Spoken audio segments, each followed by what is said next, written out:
ఉన్నారు? అందరికీ నమస్కారం అండి. నేను మీ శ్రీనితని. మీ శ్రీనిత నోట చిన్న మాట. ఈ రోజుల్లో చాలామంది అబ్బాయిల నుంచి చాలా కంప్లైంట్లు అండి పెళ్లి విషయంలో.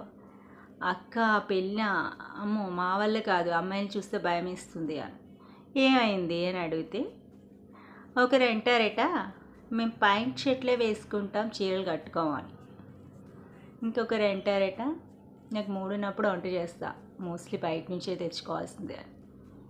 ఇంకొకరు అంటారంట, నాకు వీలున్నప్పుడల్లా బయటికి తీసుకెళ్తూనే ఉండాలి అని. ఒక్కొక్కరు ఒక్కొక్కటి.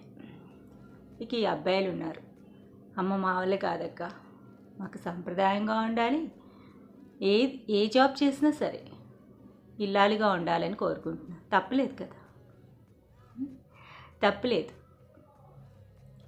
ఎందుకంటే ఆడపిల్ల తన స్థాయిని మరిచి ఏది సాధించినా వేస్ట్.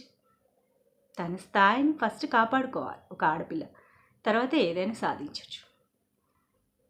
నీ స్థానంలో నువ్వు లేకుండానే ఏదో సాధిస్తే అది సాధింపు ఎలా అవుతుంది? 90స్లో 80స్లో మన పెద్దవాళ్ళు జాబులు చేయలేదా? అప్పుడు ఈ స్విగ్గీలు జొమాటోలు పనిషెట్లు ఉన్నాయా? ఇది ఫాస్ట్ కల్చర్ అంటారు. ఏ ఫాస్ట్ కల్చరు?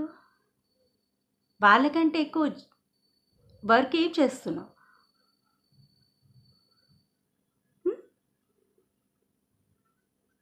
ఏ కలెక్టర్ అమ్మ లేదా?